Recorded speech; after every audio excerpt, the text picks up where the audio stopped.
Welcome, welcome back to the Ratchet Ramblers podcast presented to you by the CSPN.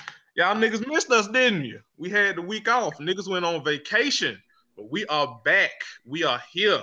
It is me, Jeremy, aka Black Dante on Twitter, aka Black Panther, aka Don't Be Wildin' on Air Green's Internet, aka I do not get paid to listen to my coworkers' personal problems. I am there to work and go the fuck home. And I am joined by my friend, one of the closest people that I've met via the internet. The real reason that y'all tune in to this goddamn podcast. My friend, I will let her introduce herself and all her AKAs. It is I, the illustrious London and Mommy, aka please shut the fuck talking to me in the airport. We is not friends, family, aka don't tell me my daughter cute, aka don't try to touch her, aka don't baby coo at my baby. Formerly known as Intense Desire. We back. We went on vacation. London turned 1 while we were away. So she's a big girl now. And we have a very, very, very special guest who I think will become a great addition to the Ratchet Ramblings family. It is the host of Mocha Minutes, which you can't find on iTunes, podcasting. And I'll let her finish introducing herself and tell you where you can find her podcast. Hello. This is Stephanie. I guess I have like several AKAs. AKA Sunny Twote That on Twitter. Because I wrote what I wrote. I twote what I twote. And I said what I said. AKA Mbaku's earmuffs. AKA y'all can march all y'all want. But please give the black kids those microphones. AKA that's y'all's man. AKA please keep your ashy thoughts off my internet. I don't want to read it. AKA there's too many Chinese people in Miami. There's a Chinese Nikki and a Chinese kitty. There's not a Chinese doggy and a Chinese dragon. All right. We are I'm just saying. To a terrible start. We are terrible people. We are terrible people. That is actual and factual. But thank you so much for joining us. Just briefly, tell them a bit about how you got about the podcast and how you got started, and then we're gonna get into this theater. Oh, we have to. So I was actually influenced to start a podcast by the pod father and the pod mother, or godmother and godfather. That is Rod and Karen from The Black Guy Who Tips. They said it once on their podcast. You got all these thoughts. Y'all should just start a podcast. And I was like, you're right. I should. As if he was talking to me. That's how you get when you're in church and the pastor's driving down your street. You're like, ooh, pastor, you're talking right to me, ain't you? So I just started, and I have been going since last September. And I've been having a good time because I meet good people like the folks that I'm talking to right now. We may be terrible, but we good people. Correct. That is, well, maybe Candace. I mean, I ain't shit, but you know. Okay. It's fine. All right. It's fine. But that's pretty much how it goes. Me and Bianca. Yes, hey London. London, like, yo, nobody gonna introduce me today. What's up? I'm sorry. London got to give her AKAs. London, right. AKA Blue Ivy, AKA I run this. Yeah, she really is like the Blue Ivy. Say hi. Oh. There you go. There we go. There you go. But yeah, me and that's dope.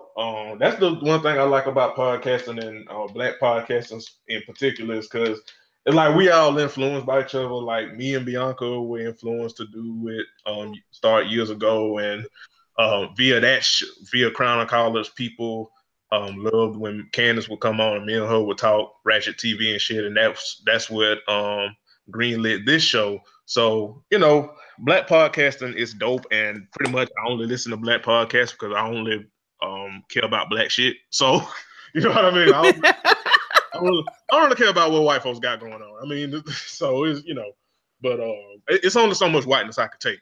But I am proud of you. I've listened and subscribed to your podcast. Maybe I enjoyed the episode that Candace was on an episode of your podcast, and I'm proud of you and keep going. And hopefully one day I'll be on there, or me and Candace will be on there, or me and Bianca, or you know. But welcome to the Black Podcasting family. Shout out to Bianca. I love you. Yes. Yes. I know you don't watch a lot of Ratchet TV, but I love you, Bianca. I love you too. Bianca's giggle just warms my heart every time I hear it. I'm like, girl, if you don't stop giggling. In my mind, I call her Bianca with the curls. Yeah. Yeah. Yes. Yeah. The one thing y'all don't know is that whenever me and her record, like, cause she can have her camera on, cause my country ass be up here in like a goddamn vampire in the dark and shit. But when we be recording on Hangout, she have her camera on, and she always had them goddamn hoop earrings that you get from like City Trends or shit. Like the ghetto door knockers. Yes. Oh, yes. What? To be giving looks. Yes. Classic hood rat is what we like to call it. Yes. Yes. But shout out to Bianca. She get on my nerves, but I love her, so it's fine. It's fine. With that said, before we pay the bills real quick, I read. So Lena Waithe, Vanity Fair has a new editor, and Lena Waithe got the first cover as the with the new editor in chief at Vanity Fair, and time is up for keeping the LGBT community locked away in closets and talked about.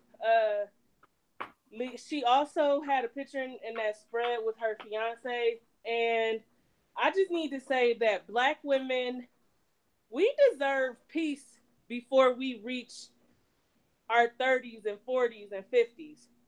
We got to start getting our peace while we young so that we can enjoy life and don't have to look forward to the 30s because we think we gonna get peace. We deserve more. We deserve better. So shout out to Vanity Absolutely. Fair and Lena Waithe, who is doing a lot of big things. I watched her TV show on Showtime, The Chi. I watched The Chi, and it was really a good ass show, and I can't wait for season 2.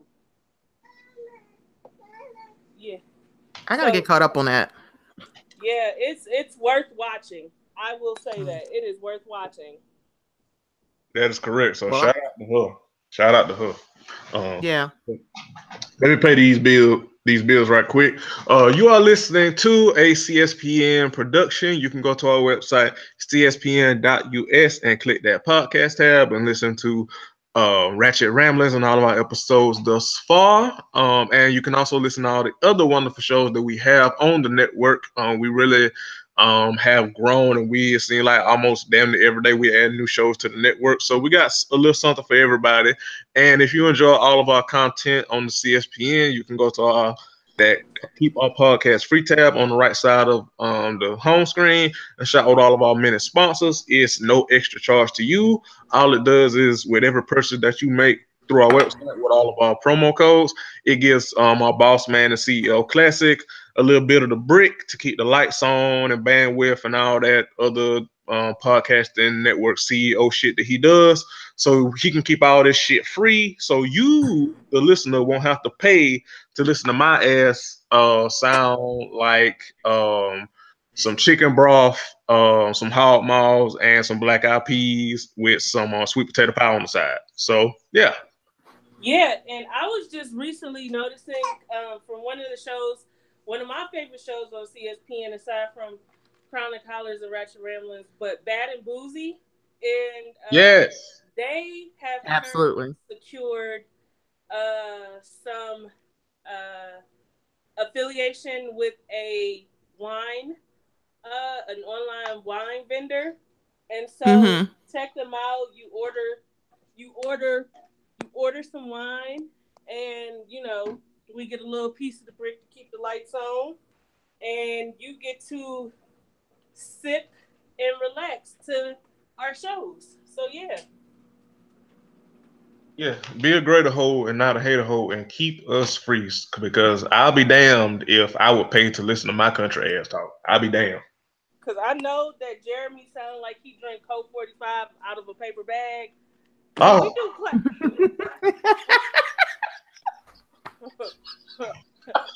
It be your own niggas. You know Jeremy be drinking Steel Reserve. All right. All right. Woo, child. It feels good to be back, and I'm ready to jump into it. And so I think where we're going to go first, we're going to get the reunions out the way. It was 2 reunions left that needed to finish up. That was Love and Hip Hop Miami, Married to Medicine. I know Love and Hip Hop New York reunion aired while we was on break. But it was trash and not worth its weight in anything. So you could watch it and you could discuss it with us on the show page. But we're not covering it this week, so yeah, don't nobody give a fuck about New York. I'm sorry. Nobody, not a single soul. Not even the cast of New York give a fuck about New York. Let me say this: Shay got the shit checked out of her, honey. And it aroused me when Trina checked the complete fuck out of Shay. And when Bobby Lights was like, "Oh, baby, you thought you had a friend. We done. I don't got nothing for you. You didn't put your hands on my cousin." Right. You're boxing with your demons. Oh, listen. I said to myself that Shay was going to regret that, because if nothing else, Trina and Trick Daddy are Miami royalty. And that's just they what really the are. fuck it is. And that's just what the fuck it's going to always be. Trina around there getting keys to the city in Miami for all the giving back that she does in the city of Miami. Why would you put your hands on her goddamn cousin? Yeah. I don't understand the logic. I don't. Over a nigga that cheated on you. Ain't even claim you as a girlfriend. What is going on? Then, listen, how can I say this? Shay is the VH1 house cat. You just shoo it all up. Shoo, get that. She just jumped from VH1 show to VH1 show. She a raggedy house cat. Getting treated bad. As bad as them wigs. She that house cat that got the broken tail and then that one wonky ear. And you're like, oh, don't mess with that cat. That's her. That's the cat you think got rabies. All right. That's hilarious. That's the cat that you think got grayscale. Holy shit. And then when she tried to apologize, it was like, well, I know you ain't gonna accept this, but whatever, I'm sorry. No, bitch, you about to get beat up in Miami. Listen, let me tell you something. So here's my thing.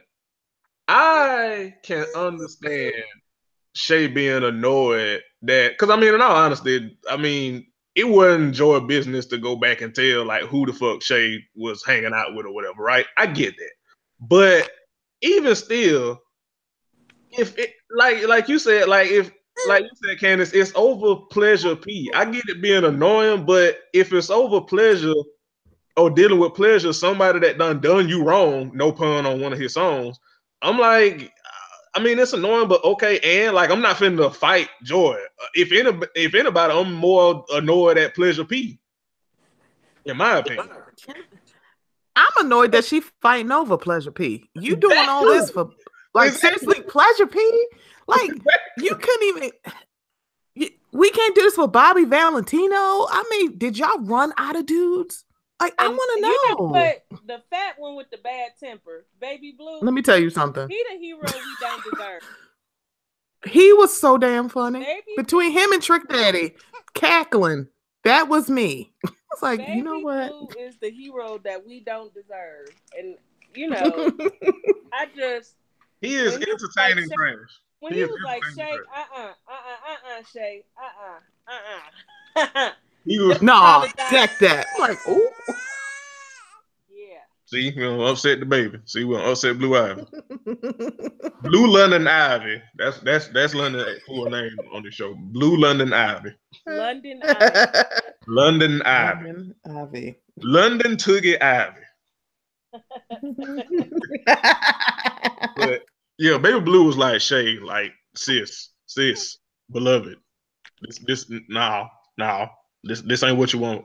Shay gonna fuck around and come up missing, and that wig gonna be in South Beach, and she gonna be in fucking Tallahassee. That wig gonna was be I the only one? Where the bitch? That wig gonna be where the bitch from Love and Hip Hop Atlanta wig at in Jamaica. Trash. Lord.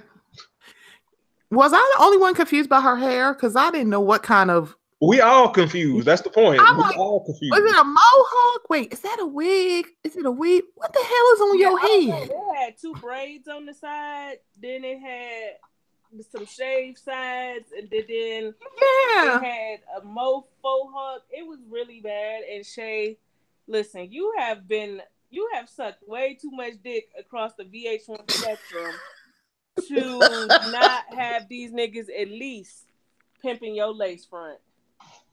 Hello? Or something. Now. Because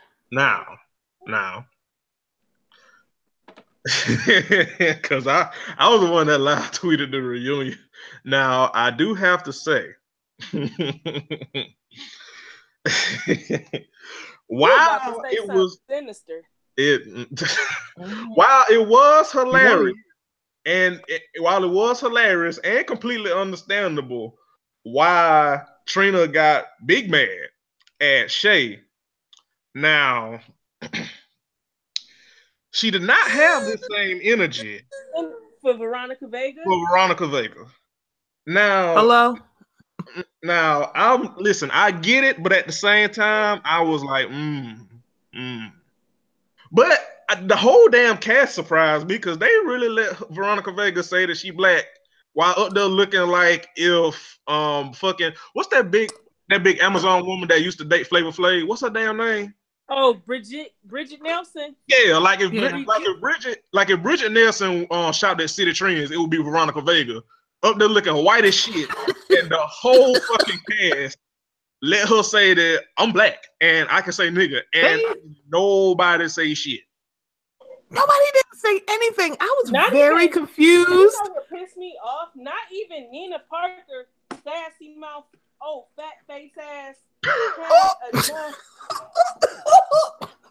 had enough gall to be like, sis, you ain't black. She was pulling receipts all reunion long, got to Veronica Vega and got quiet. Help me understand. Like the whole... Does she own that? Is she the executive producer and we don't know? Because I'm like, wait a minute. I'm black because my great grandmother is African. You're who? First of all, wait a minute. Not an immediate racist when she said that because African don't mean black.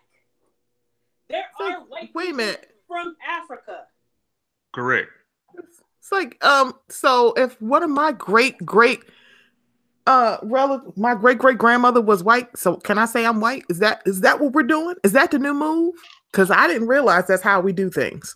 Right. Listen, let me tell you something. Let me tell you something. When Veronica ass sat up there and said, we all niggas, the fact that at the very least, I would expect that somebody like Trick Daddy ass to be like, now wait a minute, bitch. Like, what? I'm talking about ain't nobody say shit. And then, Lord bless her, I love Juju, but she disappointed me too. She went full onk, talking about we shouldn't say nigga, we should all say kings and queens. I was like, Juju, girl, you went full Umar Johnson. Why, Juju? After you just had read Young Trashy Wood for fucking filth like 20 minutes prior. Like, what? Girl, if you don't, you and those dollar store chandelier earrings. If you don't shut the entire hell up. Yo, Veronica really did up there have like the earrings that they sell in the cosmetic section at Dollar General. She really did. She was dressed in like all red or pink or some shit. She looked like a piece of chewed up gum. Yeah. She looked like when you chew the flavor out of stick of Big Red. All right. Okay. You didn't lie, but she looked like she looked like when you unlock an alternative costume for a fighter in Mortal Kombat. Yeah, she did. She did. Like, okay. She was dressed like one of. She looked like Sub Nigga.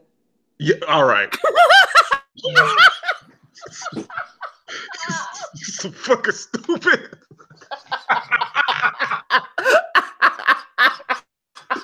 You are a terrible person, man. But sub nigga, I got half of my name that show title already, and we ain't that much into the goddamn podcast. But yeah, I just found, I hate to be that guy, but I just had found it interesting that Trina was big mad at Shay, which again understandable, but she was okay with a white woman talking about we all niggas and I come from the struggle and I can say nigga and unapologetically about it at that. I just find it funny that Trina didn't keep that same energy. That's all I'm saying. No, you're absolutely right. I don't have any disputes for that. I don't either. So I don't know that I got to talk about it before I went on vacation, but when we had the discussion about Amara being somewhat of an opportunist and using colorism to build her storyline, a lot of people were on the fence until the reunion, when it was discovered that Amara continued to hang out with young Hollywood off the cameras after she claimed he had disrespected her at such great lengths. Spent the night at his house, bought him a bed and a bag and shit from Walmart, hung out. All of a sudden, he's racist, he's trash, he's this, he's that. Let me tell you something. Young Trashy Wood, young why is he still alive hood. I'll wait no. It's still very much trash. But I'm going to go ahead and say that I don't think Amara is trash. I just think that I wish she hadn't been that way about an issue that really does plague a lot of darker Latino women and a lot of Black women in general. Just to get exposed for still hanging out with the nigga right after the shit happened. Yeah, I was very confused by that. I'm like, wait a minute. After all of that, you still went to the studio with him? I'm sorry. No, is he DJ Khaled? No, I'm saying that's what she was. Yeah, y'all still went to the studio, and then he lives across the street from the studio. I'm like, what kind of storefront studio are you in? And it's like, wait a minute, what's going on? And then she's like, oh, I see you didn't have any sheets. Wait a minute, how do you know he doesn't have any sheets in his house? And I'm gonna bring him some sheets. Fuck I am. And I'm not even being funny. That's friendship type shit. Exactly. I'm like, shit. Let me tell you something. If you tell me, if I don't know you from a can of paint, I feel like you a piece of shit person. First things first, we're not gonna keep hanging out. Two, I'm not spending the night at your house. And you don't even have another bed. You got a blow-up bed. That you didn't even blow up. I'm like, how you? What kind of invite is that to your house? Seriously. With no sheets, no covers for me. I'm not going to buy a stranger no bed in the bag for their air bed. You got me fucked up. All the way fucked up. Yeah. I will drive home. I will drive home. I do like her new song. Yeah, I do too. Yeah. I do like her new song. And that's all I have for Amara. I don't want her to rest her laurels on people having an issue with her because she's darker. She's a little bit obnoxious, and we can go ahead and say it now. Beautiful girl, obnoxious. You know, beautiful gowns. Beautiful gown, kind of an airhead. Yeah, you know what it is. Liar. You know what it is. Amara reminds me of someone that, and I think I tweeted this even from the show page and my real page. Amara, what stood out to me about it was, and I don't disagree with any of what y'all said. I completely agree. Amara reminds me of someone that has been dealing with an issue, but don't know how to verbalize it. And then she like learn a whole bunch of words at one time, but then just throw shit to the wall and hope that it sticks. So Twitter. But there you go. There you go. Friend, we are back and we are in sync. There you go. Niggas learned the word appropriation and they ran off into the moonlight. That's Amara. And they don't even know the definition. That is Amara.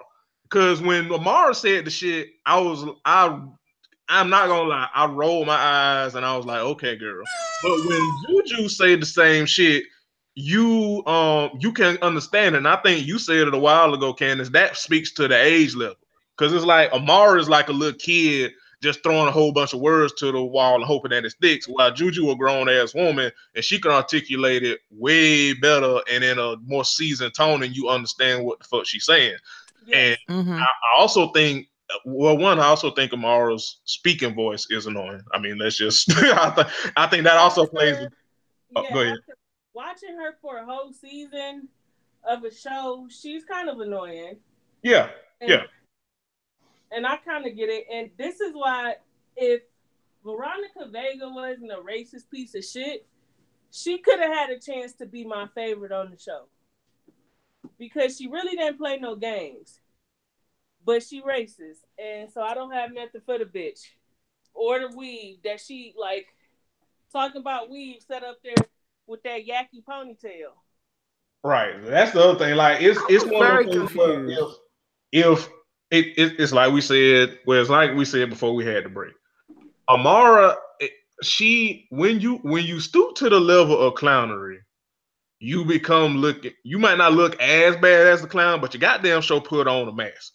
And that's what Amara did, because discernment. You saw what kind of nigga Young Hollywood was and what kind of people that Steph and Veronica was. You move the fuck out the way and don't stoop to their level and continue to get your bag, which we already know you got the bag, because again, you got the song and then it came out before the show even aired that you had a deal.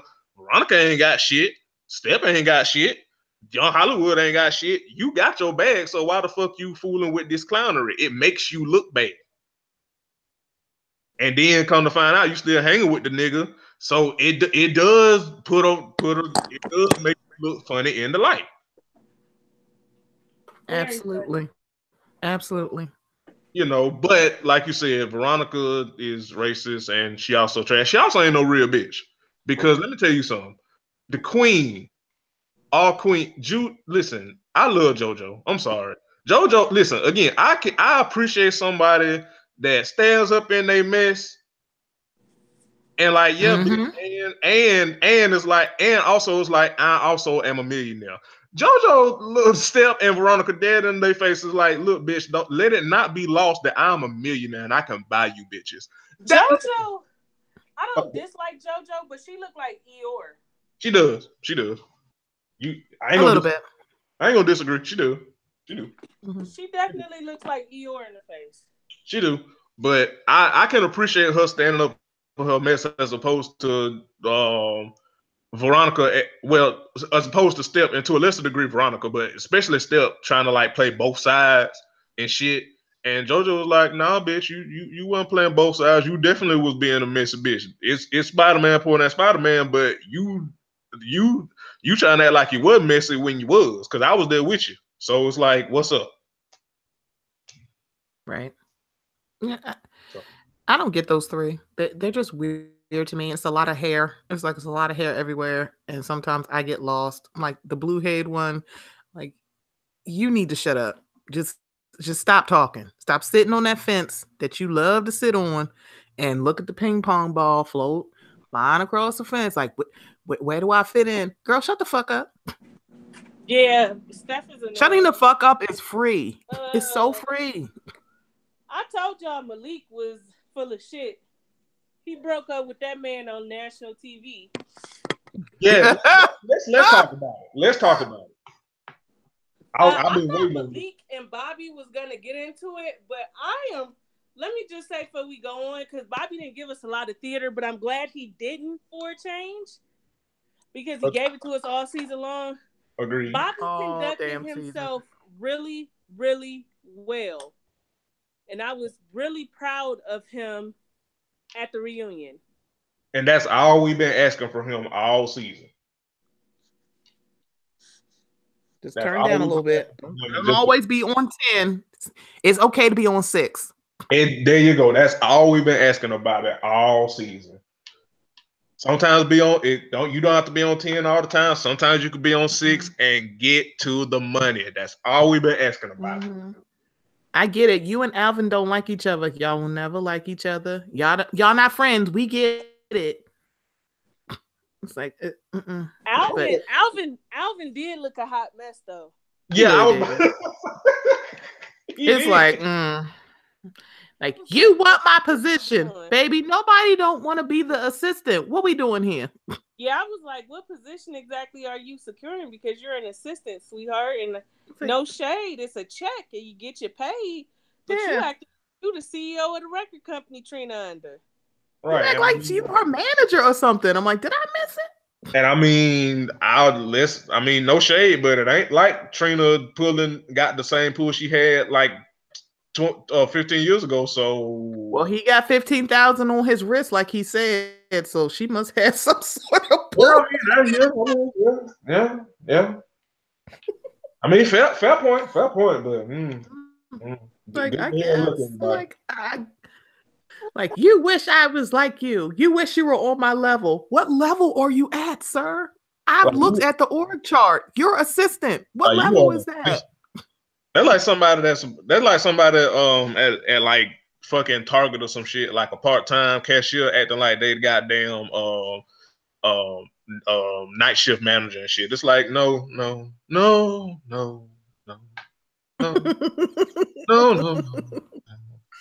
Yeah. Also, Alvin looks weird in the face. I mean, I know that's petty and low. He looked like a Teddy Graham. He do. He do. He looked like an animal cracker in the face. He really do. He absolutely do. Yep. So, I shout out to Prince. Is that his name? Yeah. I'm a fan of his non-homophobia. Agreed. I'm a big fan of that. His stance hasn't changed on it. And even after Malik dragged him for some shit that he didn't do to Malik, he maintained a very high level of respect for Malik, and I like that shit. Which he better than me, cause okay, because I'd have been like, "Fuck you, bitch." Right, I've been like you.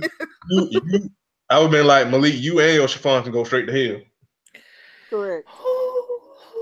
So, but beautiful gowns. Yeah. So speaking of Prince though, Gabby, goddamn, was it Gabby? Was it Gabby? Gabby. No, not Gabby. The other one. Liz. Yeah, Liz. Fuck Liz. Fuck her too. Dramatic. Listen. Let me say this. She had a whole meltdown because that nigga was kissed up with somebody while they was broke up. Girl, go sit the fuck down and get your goddamn life together. Acting like that man goddamn cheated on you and he didn't. Child, let me tell you something. People, specifically at times women, need to guard their words. You telling somebody y'all over because you mad at them. You a married woman throwing around divorce when she can't get her way and having a temper tantrum. Simone. Mm. That is childish. And when somebody takes heed to those words, you can't get mad. You tell me, fuck you, don't come back, throw all my shit out, tell me it's over, and this, that, and the third. Don't talk to me, don't call me, don't text me. I'm single. And I'm fenced to mingle. And you're not going to stop me. Yeah. I was very confused by that clip. I'm like, wait a minute, when did this happen? They're like, we didn't show this on the show. When did this exactly happen? Because when Prince was like, yeah, we were broken up when it happened, but I hate that it still hurt her. And I was like, oh, child. Like, wait, why is she saying love present tense if y'all haven't been together? Oh, I'm sorry, y'all haven't had sex in 3 months. I'm like 3 whole months, and you still crying over this nigga? Like, wait, what now? You could have had like 4 dicks by now. What we doing? I mean, you could have more if you thought and bopping, but I'm just saying 4 is the minimum. No, all right. Okay. Get you some Zik. We got with a T. We got a dick level limit. That's what. I'm not fooling with you niggas. That was all I really. And then, okay, can I just talk about the part that Shay? I'm like, Shay, do you want to comfort her? Yes. Like, the fuck?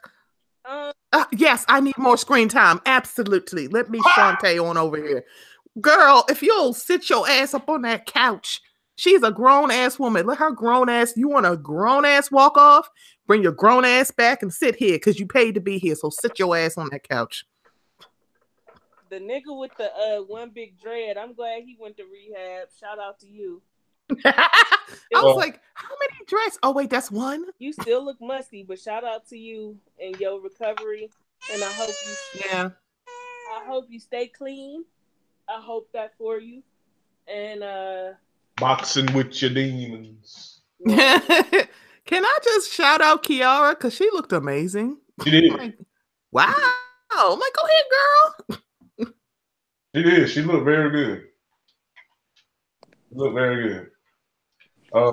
She looked delectable. That's why Tip Drill gonna try to drill somewhere. Like, Tip Drill did some little finger shit. I still don't know how the fuck she pulled that off. Hello? I'm like, wait. I was looking, I'm like, oh, it's gonna be a fight. Wait, what just happened? Right, she went I swear, it literally looked like a porn clip. That's what I thought it was about to be. Because I'm like, am I watching the same show? Is this Pornhub and I missed it? Did I change the channel? I don't know. I still don't know how the fuck Tip Drill pulled that out, but hey. Word. So I think that's all I have for Miami.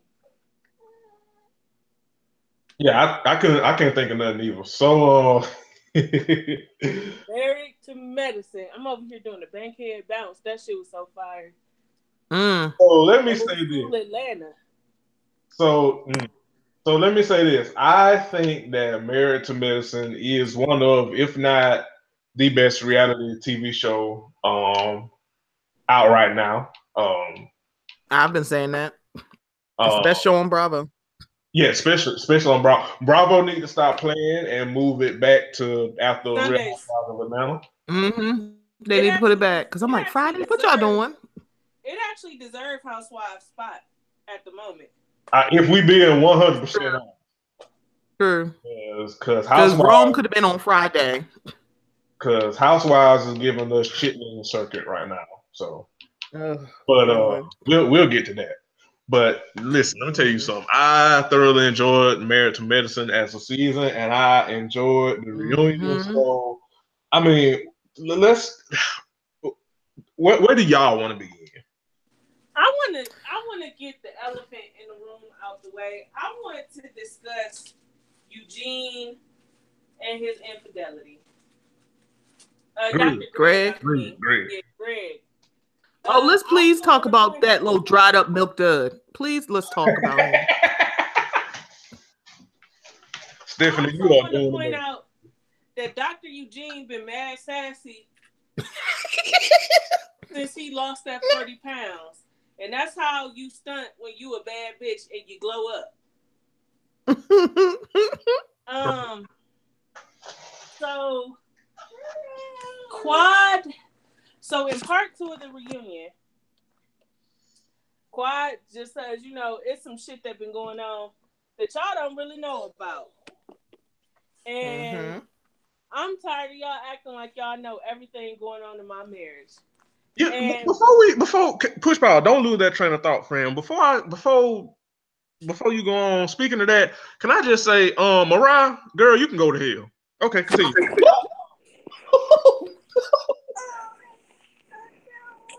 Continue. Mariah got on my nerves, but let me say this.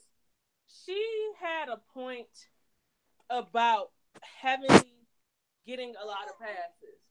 Heavenly has been one of the most problematic people on that show continuously. And everybody chalk it up to, well, Heavenly just, she trying to get on her spiritual journey. Bitch, you are 47 years old. How long this journey is taking you to learn how to be a decent human being to people and leave folks the fuck alone? She on a 4-4-4 plan. I don't know why we playing with that. Like, oh, I finally realized. I'm like, what? That's Heavenly. What is this, a sitcom? I'm like, no, it's not okay. Oh, that's Heavenly. No, it's not, bitch. You are fucking. It's like, no. You are obnoxious. You're mean. Like, ugh. And they just won't call her mean. Yeah, they refuse to call us. What are we doing? I agree, and I do not disagree with anything y'all just said. My only thing is, if they're gonna keep that same energy with Heavenly, which they should, then they also need to keep that same energy with Mariah. That's all I'm saying. Yeah, they do. And to a lesser extent, Toya. Ooh, because she loved to get stirred up in the mess. She do. But then go, what? I mean, I love y'all. Bitch, you can keep your love. Because sometimes it's like you just open your mouth and talk. I'm like, bitch, shut up. I get it. Your husband lost 40 pounds and he now giving you dick. Great. Clap, clap for you. Stay the fuck out my marriage. Yeah. Toya has a hard time minding her business. Correct. But continue. I hope she watched them taxes this time like she watched everybody else's marriage. He just got very, very dark in here. Ooh, all right. Spicy. It got dark and chilly. The shade. So Dr. Greg pretty much cheated on Quad, and I did some digging this morning about this mystery woman, this situation. And what's the teacher? Dr. Greg is a liar. That says that she and Greg had met prior to that hotel incident. They have been keeping in touch. This woman knew all the ins and outs of their marriage. He was whining her and dining her. And the hotel situation was basically the next step in what they had been doing. So, but you could tell by the way he was explaining that shit. I'm like, let me get it straight. I met this girl. We went to the hotel. I decided to leave. She kept the receipt that was slid under the door. Nigga, you lying. Nigga, you lying. Why you lying? Why you always lying? Because she can't give you a receipt and just say, yeah, see, this is proof. I'm like, what the fuck are you talking about? I'm like, no, she had other receipts. That's why she came to Quad saying, I have plenty of receipts. She wasn't talking about a physical receipt. You nignog. What the hell is wrong with you? You think women are that stupid? He does. He thinks, it's not that he thinks women are that stupid. He thinks he's that smart. And that is annoying to me. Because there's nothing more annoying than somebody who's not nearly as smart as they claim they are trying to pull one over on you. Yeah. I also think that's also part of Quad's frustration. It's like, nigga, you really think that listen to me that I'm this dumb and can't figure out what the fuck you doing or what the fuck you done did. Yeah. Yeah. I also did like hasn't dumped his body in a ditch, and when she explained how she found out, and it was because he wanted her to help him figure his way out the situation, I was like, oh, you motherfucker. Yeah. How does he stab him? Stab him and then bury him. Bury him in that little car. Bury the whole car in the backyard. Bury him in the ocean with his ancestors.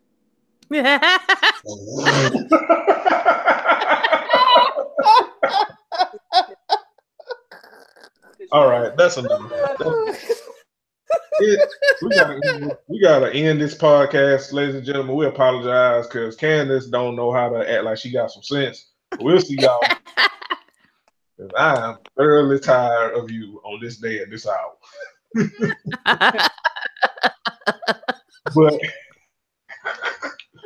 but I listen. That whole segment, basically, Greg and some of the other cast members, I can't remember until Quad dropped that bombshell. I think was it Toya and Mariah? Basically, was like Quad. It's all you gotta listen to him. You gotta give him some space. Fucking Mariah talking about from the outside looking in. It's all about Quad, and I was like, listen. As soon as that little bomb got dropped, they was quiet in the motherfucker. They say anything else, they're like, "Oh, this makes perfect sense." It's kind of like all them little light bulbs, all the little neurons were firing in their heads. Like that's why she's acting this way. Exactly. Which if y'all would have minded y'all goddamn business, or at least listen to Quad, you would see where she was coming from. But now it's that I don't know what it is. It just seems like they just cannot wait to team up on Quad, and I don't fucking get it. Yeah, it's rather fucking annoying to me. Exactly, and then you know what it also it comes across as, and I think we talked about this before. It shows like the age difference between Quad and the other women on the crew, and it seems like that thing where like some older women kind of look down and judge younger women and put it under the guise of, oh, I'm helping you, or I'm giving you advice and this, that, and the third. That's how it kind of comes off to me with how the group treats Quad. Yeah, and I think I would give that pass to like Jackie and Simone, but Toya is not that much older than Quad, so I don't know why she acts like she's so much more wise than her. Even with Dr. Jackie, well, you got a like 5-year difference between you and Quad, if I'm not mistaken. Yeah. And even with Dr. Jackie, from what I have seen, even when Dr. Jackie like talked to Quad and stuff, Dr. Jackie never talks to Quad in like a I'm judging you or I'm beneath you type. Absolutely not. Absolutely. Which is kind of how Dr. Jackie is in general, but everybody else is like attack Quad, attack Quad, attack Quad. Meanwhile, you got this meatball face motherfucker up here talking to her, kind of crazy, gaslighting her, and out here cheating. The fuck? And you want exactly and doing it on the reunion. I'm like, I'm sorry, but what you mean, but? Right, ain't no but. Like, no, you sorry. Period. When Dr. Jackie, you know you were sorry, motherfucker. Okay. When Jackie told him, "No, ain't no but."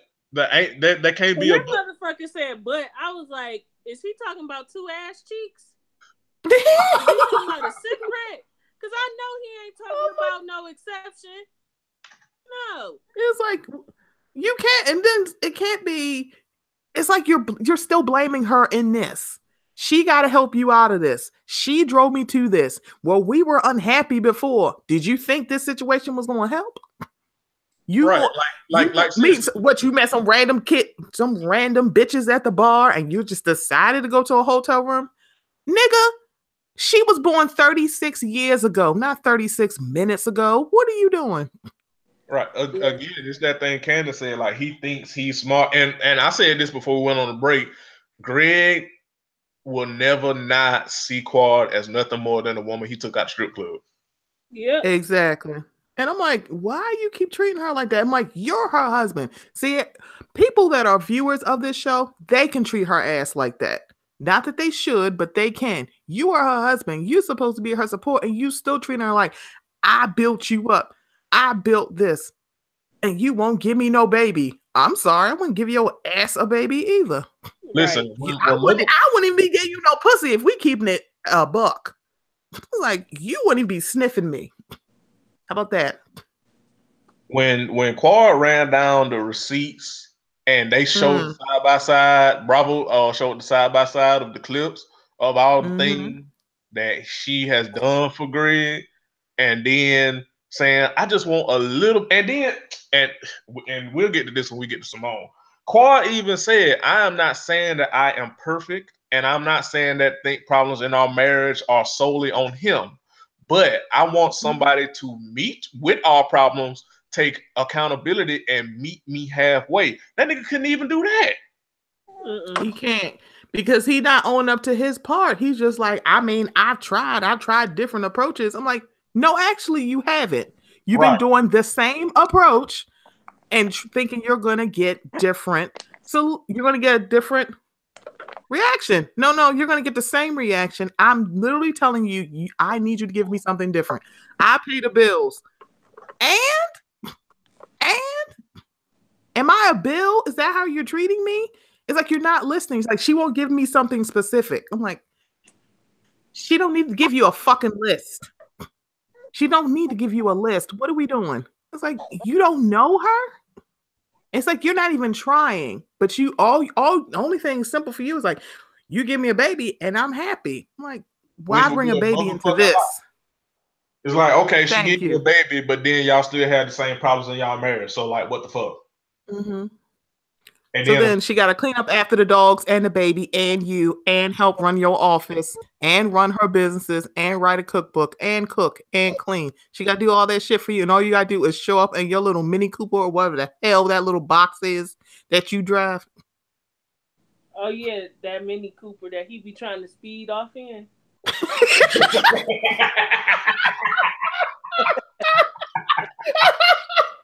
time it's like, y'all added those sound effects. There's no way in hell he peeled off in that car. Yo, that shit was funny. There's no way. It's like that thing don't peel off that way.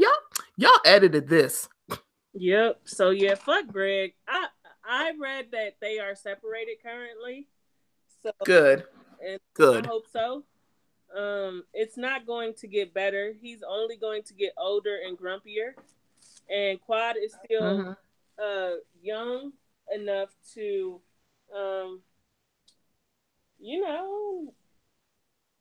Quad is what, 35? Yes.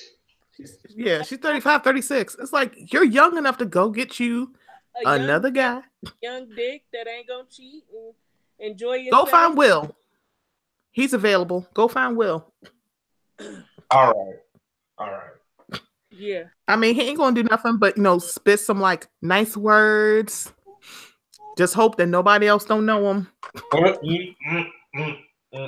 But yeah, so fuck Greg. That's really all I got. Fuck Greg, and keeping Quad lifted in prayer.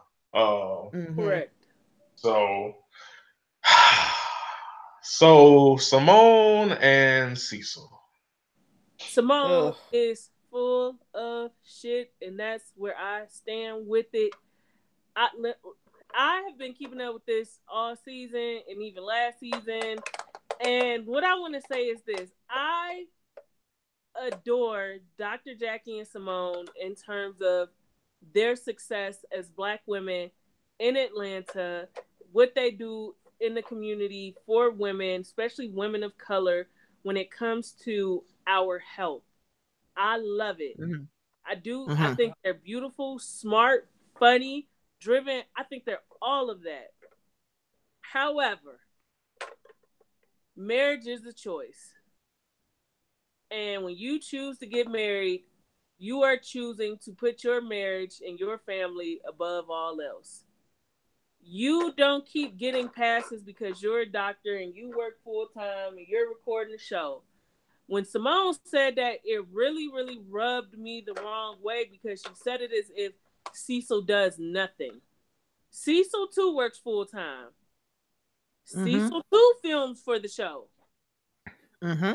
Cecil has been trying to get his app and his new business off the ground. Cecil deals mostly with the kids and the home aspects of the marriage and the family life. You don't get to rest on being a busy doctor and using that as an excuse as to why you are not showing up in your marriage. I come home sometimes and I don't have it to give. That is not how marriage works. I'm not even being funny. You can clock out of work. When you leave work, work over till you go back to work. You don't stop being married because you're tired from everything else. You don't get to do that to your spouse. You don't get to do that to your kids. You don't get to decide that you don't want to be bothered with your husband and your kids that day, so fuck them. And that has been Simone's attitude a lot of the season. We saw Simone with her kids very little when it was just her and them. All season. True. When we saw Simone with the kids, it was Simone, Cecil, and the kids.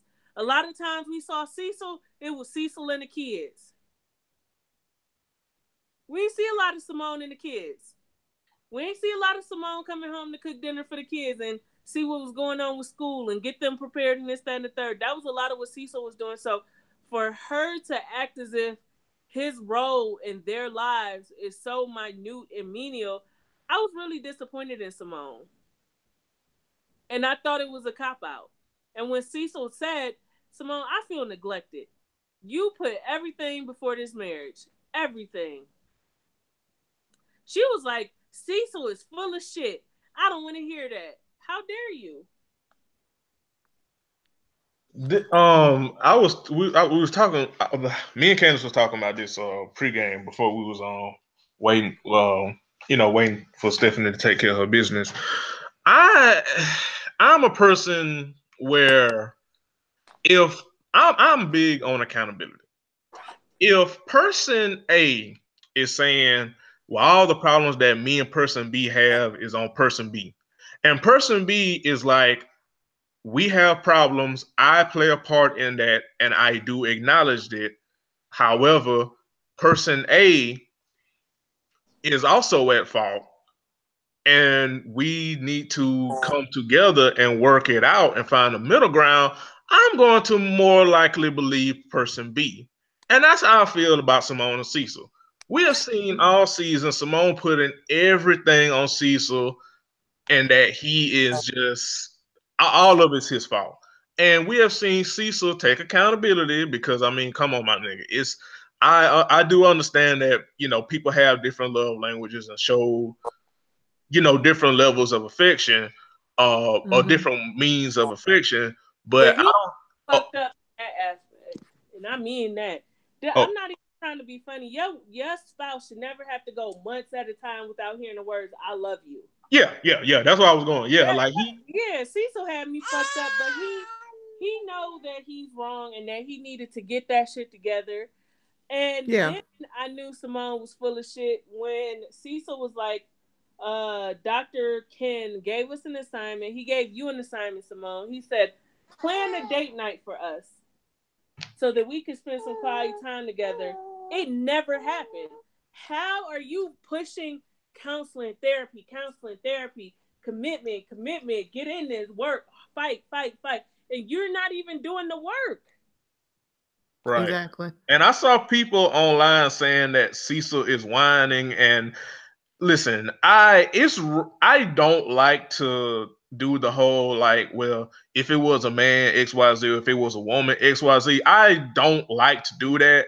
But I feel like in this situation, it really does apply. In this situation, it really does apply because you can't use the excuse of, well, Dr. Cecil Simone is a doctor and Cecil should know what he's getting into. Okay, that would be cool if we applied that across the board, which we know we don't, because the role is reversed. The role is reversed.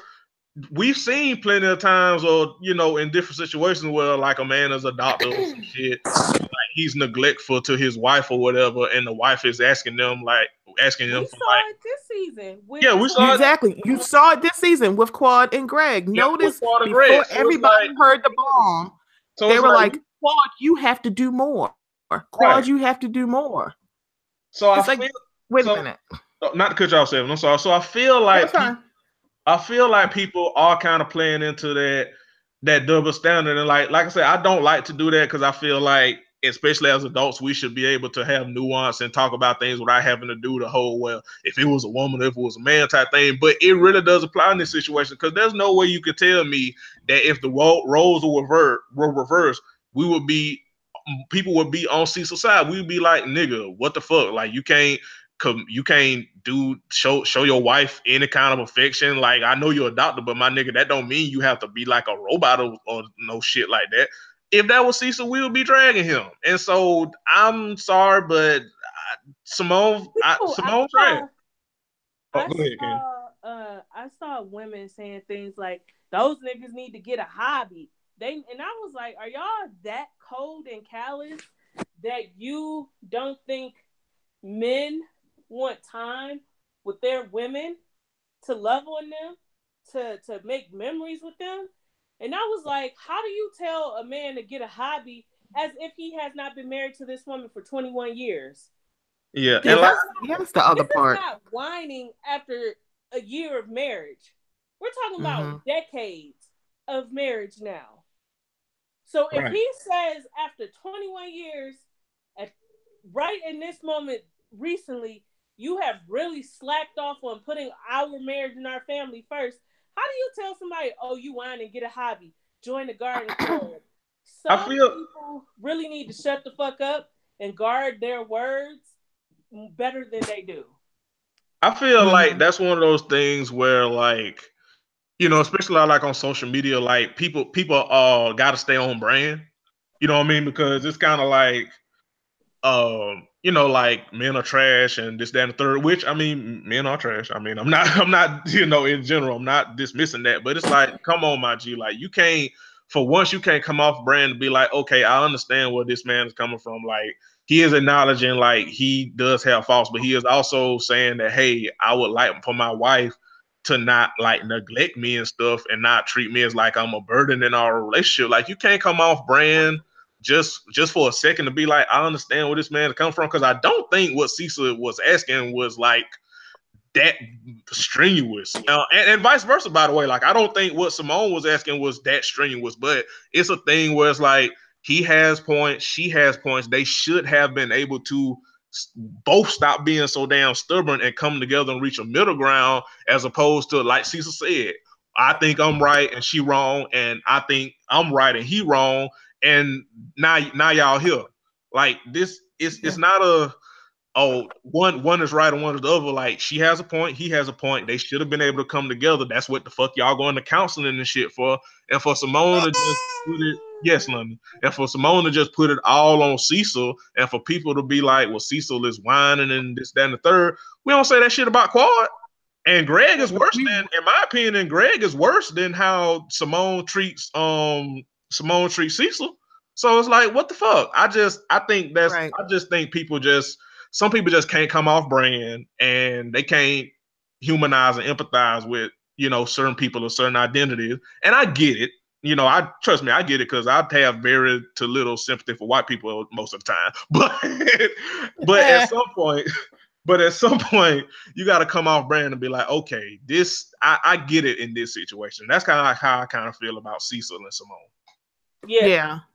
Because I was sitting here watching how everyone reacted to them saying, hey, you guys we're getting a divorce and it's about to be final in a week. And then watch how everybody was coming together to say, guys, don't do this. Guys, don't do this. But they surely weren't doing that for Quad and Greg. They're like, it's bad. And they're just like, yeah, it's bad. Cricket, y'all should get divorced. I mean, y'all might as well just said, get out the marriage. But to watch Simone just kind of, it was like she was dismissing his feelings. And people were like, yeah, dismiss his feelings. I'm like, but his feelings are valid.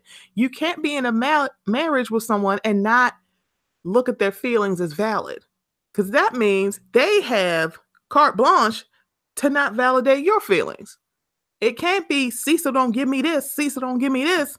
When Cecil's like, Simone, you don't give me this. And you're like, that's bullshit. Like, ma'am, you live in a whole nother house away from your family. A whole ass house.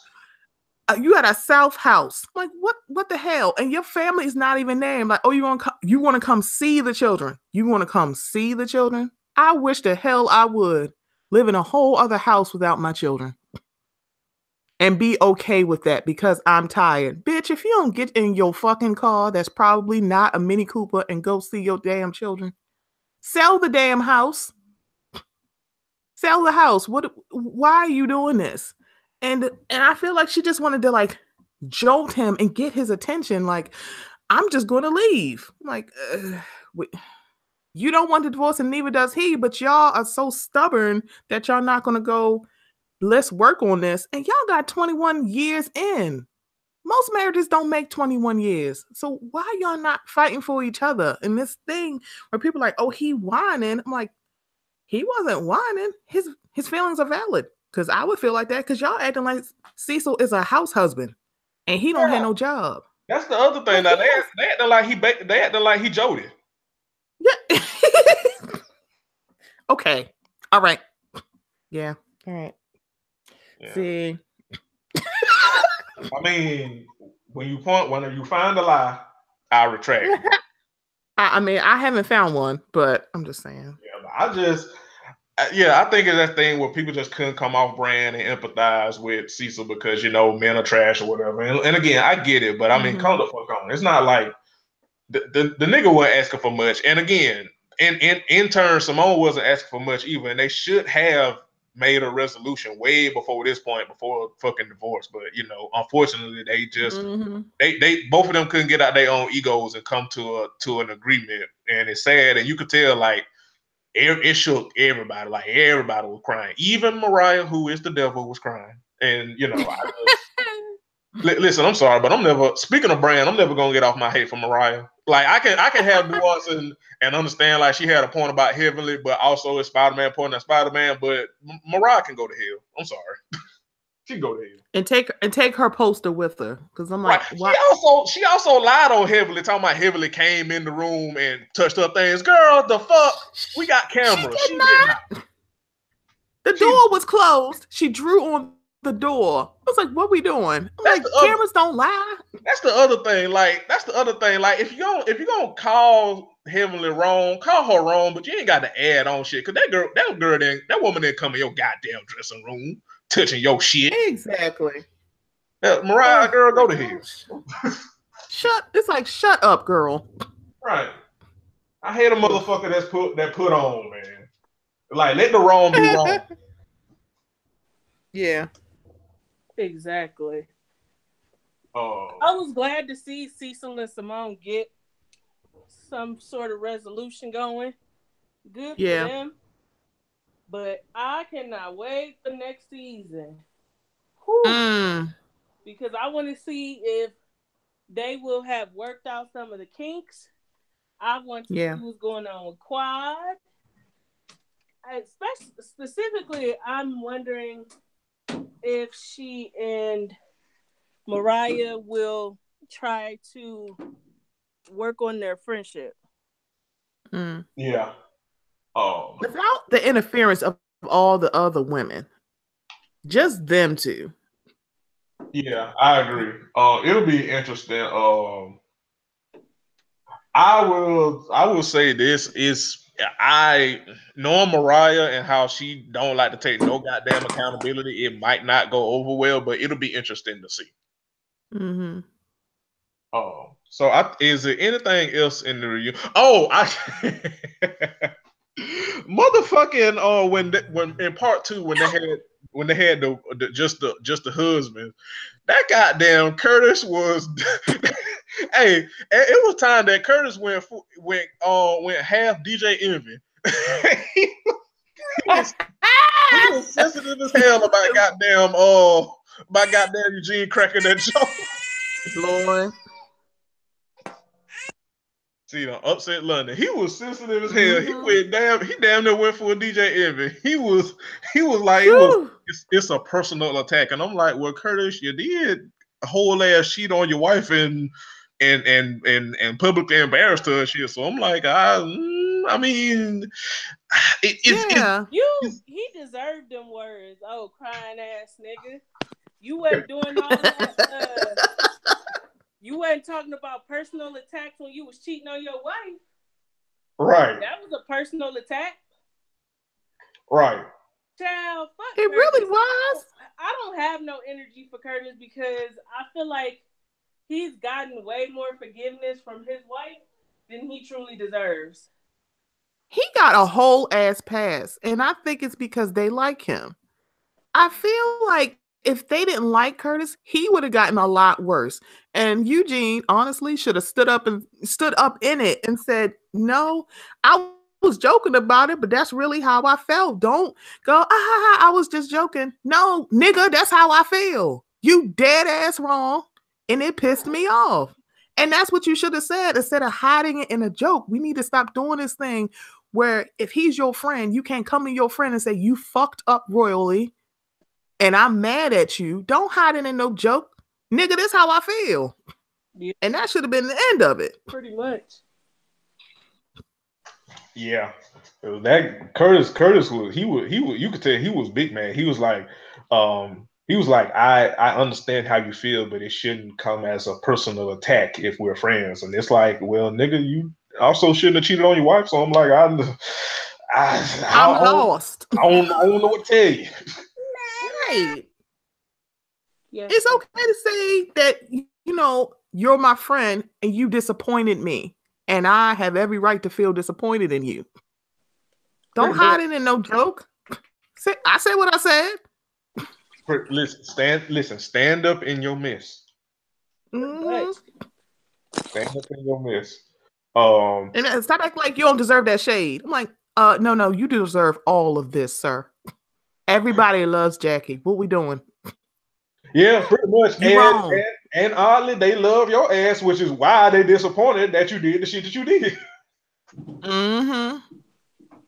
Because it really came out of left field. I'm like, I honestly, when that whole thing came out at the beginning of the season, I really would have thought it would have been Greg more than anybody else. To have that sort of scandal. Yes. Agreed. Now, because it was Curtis, it was like, what? Now, I feel like if it's anybody that people would have been like, they whining, I feel like it would be more towards Curtis than Cecil. Yeah. Yeah. Yeah. Be nice to me, guys. I said I was sorry. I'm making up for it. Y'all can leave me alone now. No. Yeah, you gotta catch these jokes. You're gonna get this. Actually, catch these L's and these jokes. Every single one of them. Yeah. I ain't saying I ain't saying I'm going to get the cross because you going through that enough as is, but you also gonna catch these jokes. Pretty much. So because I know we are on time. So is there anything else from Married to Medicine we need to cover before we get into the other shows? Nah. Okay. So what the order count? So Real Housewives of Atlanta next, right? Yeah, I think because the only thing I want to talk about is how I beat Kim ass. And let me tell you, Kim has been a thinly veiled racist on that show for years. Way back to calling her assistant her slave. Her and they pulled the receipt of that too. She's a racist. When we talk about roaches, typically when you talk about roaches, it's typically used, and I agree with what Candy said. When you put roaches on somebody, that's typically that's typically a black thing. You don't hear white people talk about your roach infested trailer home and shit like that. That's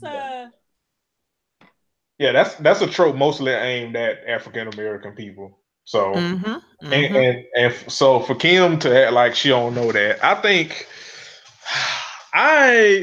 first of all, let me say this. I have a half a mind to name this episode "Who the Fuck You Cussing At?" You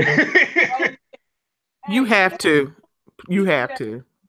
When she finally get mad, it's she on 1,000. Yes, when Candy get mad, she turned Super Saiyan. She was like, "Who the fuck you cussing at?" And I felt that. You now, yo, like when Woo! you acting up in church and your mama was like, "Who the who?" Or not even in church, but like in like you going to the store or whatever, and you acting the ass. Your mama like, "Who the fuck you think you boy?" That's how I felt when Candy said that. She meant that Mm-hmm. shit. She meant every word, and she should have, because Kim said that, and she tried it. Now, this is the same Kim who took Candy to task for being late, and then this bitch show up late. And just like, oh, I'm sorry, I was in late. So your phone was broken. It's always in your fucking hand. So you literally could have said, hey, I'm on my way. I'm going to be late. So don't get Candy also had a valid point where she was like, Kim, like everything you do revolve around Croy being your chauffeur. Mm-hmm. Even with Candy, she said when she was getting out the car, this shouldn't take long. Exactly. That man is sitting in the parking lot playing Candy Crush, waiting on your ass. Why? He ain't got. I get it. He don't play in the NFL anymore. He ain't got nothing else to do. Y'all got 6 kids. Remember, you can't let anybody forget that you have 6 kids. That's the other part that annoys me about Kim. It's like she's like, well, why does my husband and my family and my business, why is that on anybody's tongue? Well, first of all, it's not on everybody's tongue as nearly as much as you like to pretend it is. And second, you also put your family on Front Street every goddamn time. So it's like they can't help but notice the shit. You know what I mean? Correct. It's like she does this. She really does. It's so weird. I'm like, you always mention your family and your husband, but then if someone says you're always mentioning your family and your husband, you get mad. Is it Uchiwali or is it One Mike? Which one is it? You know what it remind me of? Can remind me of somebody that's on Twitter that's always in some shit, and then they say like, "Why y'all always in my business?" when they always in some shit and putting their business out there on Twitter. It's like you can't have it both ways, sis. Mm-hmm. Retweet all them shady tweets and then go, "Hey, why'd y'all dig this stuff up about me?" Exactly. Screenshots live forever. But I think really do. Also, I don't know why Kim again. I feel Candy was right. It's like why Kim was getting so aggressive with her, and she asked Candy don't ask nobody for their honest opinion, and then they be honest. And Candy wasn't even being disrespectful, in my opinion. Don't ask for somebody's honest opinion, and then when they give it to you, then be mad at their honest opinion. Like you could have just saved the shit. Mm-hmm. You want to have this meeting? I'm like, why do you... Oh, go ahead. No, go ahead. I'm like, you want to have this meeting and clear the air. Y'all ain't talked in years since y'all fell out over tardy for the party. But then when you ask her honest opinion, and God bless Candy, like usually Candy really dry, and she still was, but again, like she wasn't being disrespectful in my opinion. And then Kim just flew off the fucking deep end. Right. Because she got super defensive for no reason. No. And just like Veronica Vega and the passes she got, Candy sure did give her a lot of racial passes on her I don't see color shit.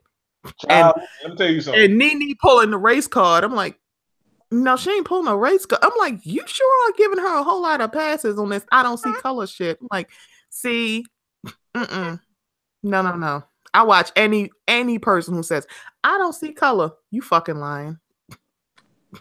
You lying. Exactly. Also, speaking of Candy though, I also want to say because we like 2 weeks in catching up on shit. Listen. So we know Portia left like 3 weeks ago or whatever from the trip 2 episodes ago because we were off last week and stuff. And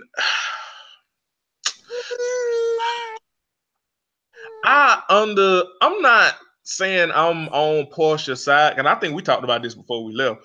I'm not saying I'm on Portia's side, but I understand about it at this point. And when Mama Joyce came this episode and talked to Candy, I kind of agree with Mama Joyce. I get it that Portia is full of shit because she did know that Phaedra was on some bullshit, or at least she should have known when she just had tried to have a threesome with Todd and Candy. But I feel like, and I'm not giving Portia fast, but I feel like because Phaedra's not on the show, the anger that the anger that Kandi has, that she mostly I don't that she mostly should have at Phaedra, she's taking out on Portia. Not that Portia don't deserve it, but it's like Phaedra was the orchestrator. She's the big bad bitch. She the boss. She the final boss. And Kandi can't beat the final boss, so she taking it out on the mini boss that you fight before you get to the final boss. If that makes sense. Yeah, I totally understand what you're saying, because this has always been my stance on that. It's really interesting that Kandi is surprised that Portia would believe Phaedra, considering how close Phaedra and Kandi was. And I'm like, the thing about it is, it's like, when she was saying, I heard, I'm like, who else would she have heard this from except Phaedra? That's why the fuck she believed it. Because not saying that she should have. Right. And it's like, she shouldn't have, but the girl done. And it's like, yeah. And it's like, I'm like, that's why it got a first pass, because of who it came from. So if this is somebody who's been your ride or die friend, quote unquote, for years, and she tell you this, why wouldn't at first pass you believe her? So why y'all? Wait a minute. Of all the stuff that Phaedra said to Kandi about other people, she believed that shit too. So why is Kandi acting all brand new? I don't think she acting brand new per se. Like, she has every right to like never fuck with Portia like that again. Because she does. She had that right. And again, like, at the very least, Portia should have known something was awry, because again, she did try to have a threesome with Kandi and Todd. You don't go to trying to have a threesome with Kandi and Todd and they say, nah, we good, but we still, no thanks, but we still cool or whatever. Then all of a sudden you believe in somebody that's saying, oh, that same person that you tried to have a threesome with is gonna rape and drug you. Like, that's a big stretch for Portia. True.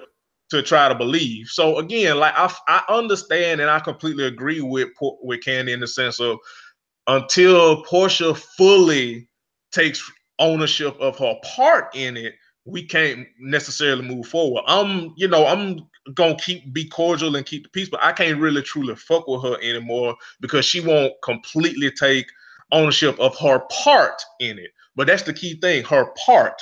The real big bad bitch in orchestrating the shit is Phaedra, because she knew Portia was dumb, and she took advantage of Portia and Kandi's kind of rocky relationship at the time. That's what a manipulation. And Portia's so gullible. And there you go. So that's why I was like, I understand where Mama Joyce was coming from, because Mama Joyce basically was like, look, Portia, be mad at Portia for her part, absolutely, but the mastermind of it is Phaedra. And so since Phaedra not here, you can't take it out on Phaedra, which you rightfully should. You taking it out on Portia, which valid. Take it out on her for her part, but not the whole thing, because the mastermind of the shit was Phaedra. And I feel like that's because, I mean, she's done her apologies. But she hasn't really been like, hey, this is my part in it. Like, basically, right. And that's all she had to do, say, I fucked up. Right, and that's what Nene was telling her, like, you have apologized, and again, it was mostly Phaedra's doing, but you still haven't completely, truly said, I'm like, the same thing with Dr. Greg. It's, I'm sorry, but. Nah, ain't no but Portia. It's just you sorry, and you fucked up. You know what I mean? Like, and I think that's what Kandi is like, look, say I'm sorry and own your part in it. Don't say I'm sorry, but. Because I know Phaedra was the big bad bitch, but you were a smaller bitch and participate in that shit. So just own that part of it, and then we can move forward. But until Portia finds the peace in herself to accept that and then apologize that way, it's always gonna be a rocky thing with her and Kandi. And the other people around shit, in which Kandi even said, don't make it no better, because they trying to fight Candi's battles, and Kandi just trying to be like, and girl, it don't have nothing to do with them. I'm like, this don't have nothing to do with you. And I'm not saying you can't be disappointed in Portia and be mad at Portia, because it's valid, but you can't force the shit yourselves, and y'all can't keep bringing the shit up and ostracizing the girl, especially when Kandi ain't ostracizing the girl.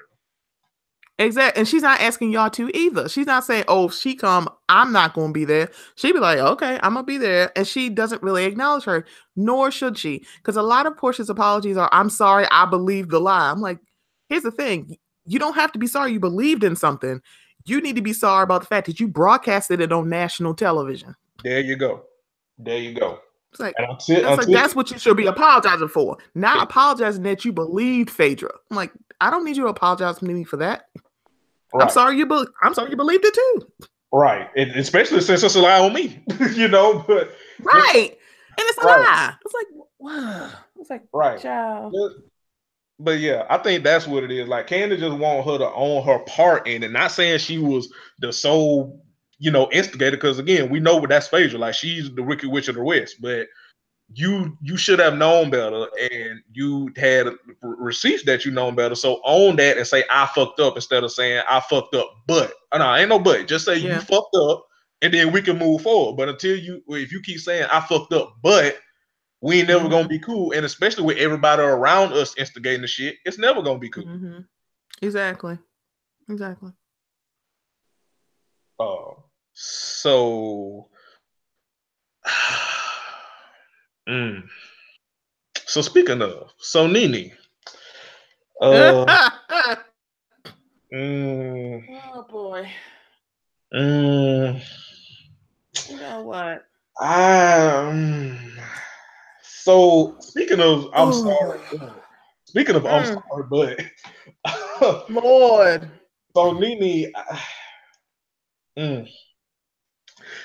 went full Carl Thomas about her situation, about when because we covered this like way when we first started recording, because it came out then, but with the taping of the show and whatever. So we finally saw Nene reacting to being dropped from the tour for her comments about when she had that heckler and telling that heckler that I hope you get raped and stuff. And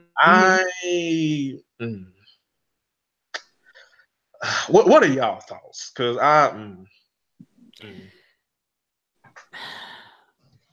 Nene, and I, since day one, since Atlanta started, I've always been a Nene fan. I am still a Nene fan. Nene ain't no comedian, and she ain't ready for that kind of stage, because as big as her mouth is, as much vibrato as she has, she's extremely sensitive, and you're not ready for that. And I think she needs a lot more small clubs. She needs a lot more before she gets to this. And for you to say that, even with the person coming before you saying kill yourself, it's like, girl, I feel like you've heard worse, or had someone get in your face closer than someone yelling to you from off the stage. You should be a lot stronger than that, and she really isn't.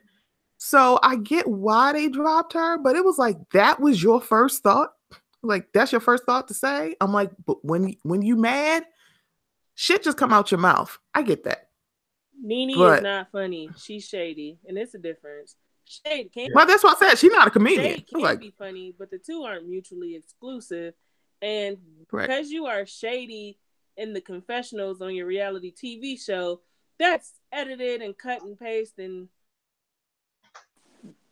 all this other stuff to make you appear more funny than what you actually are, doesn't mean you need to start doing stand-up comedian type stuff. Being a stand-up comedian, I don't even know how that got started. It's a job. It's work.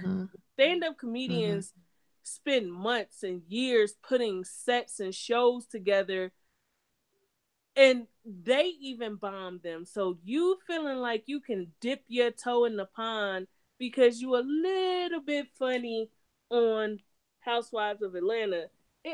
I didn't understand it to begin with. I'm not saying that you shouldn't attempt to do things that you are passionate about, but I agree with you, Steph. She needed to start small. She needed to do grassroots comedy circuits, small clubs, and really get prepared for how big audiences can be, because heckling is a part of comedy, and it always has been. You don't handle a heckler by saying, I hope an Uber driver rapes you. That shit was trash, and it will always be one of Nene's greatest trash moments. Not greatest, but one of her biggest trash moments is what I meant to say. it will always be something that will make you cringe. So it's kind of like I'm kind of glad that there were repercussions for that action. I would have felt the way if Nene would have walked away from that situation scot free. However, Yeah. if ladies escape with a 3 instead of an E now, if you motherfuckers were going to vote to kick Nene off that tour, there is no fucking way you should have brought R. Kelly out for some of your shows. No. Can we hello? Fucking way. You are advocating against rape while letting a very well-known womanizer, abuser, statutory rapist, whatever the fuck, perform with y'all. It's bullshit. I didn't get that whole dynamic. I'm like, wait a minute, y'all kicked Nene off and brought on R. Kelly? I'm like, huh? I'm not trying to be funny, but R. Kelly came along way after Escape Stint. Like, if they were gonna bring people on the tour with them, aside from Tiny's Daughters I Need, because I understand nepotism, and when it's there, it's there. You take advantage of it. But if they were going to do that, they should have tried to find people who were hot when they were hot. Exactly. R. Kelly wasn't a real big name when they were in that super, super early 90s when they appeared or whatever the fuck. Yeah, I don't get that at all. It's like, what? Of all people, y'all could have brought an up and coming R&B artist to perform with y'all. R. Kelly, y'all didn't see the Jay-Z tour? That may not be the best look for you. I want to, and just in closing this off, I just want to say, Kim, I'll beat your ass. For real. I don't see color. Punch. Bitch, I will beat the color blindness right up out you. Bitch, you're colorblind, you gonna see red after I lump your nose the fuck up. I'm very fucking sick of your racist bullshit. And you know what the fuck you be doing.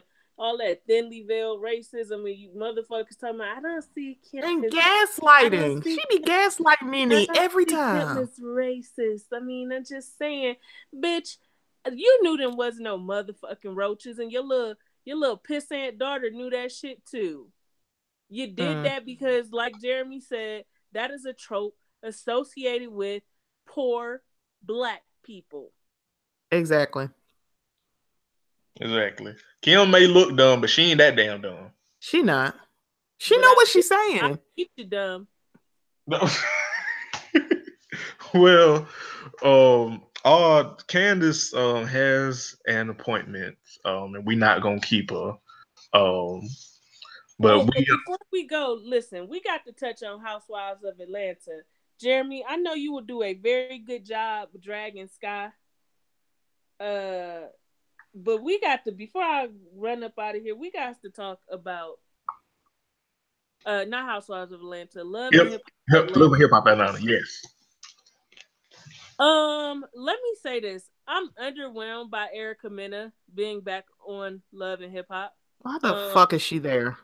I believe that Erica Mena is trying to pick up some of the Cardi B wave. And I want to let her know that it's not going to work for you, beloved. No.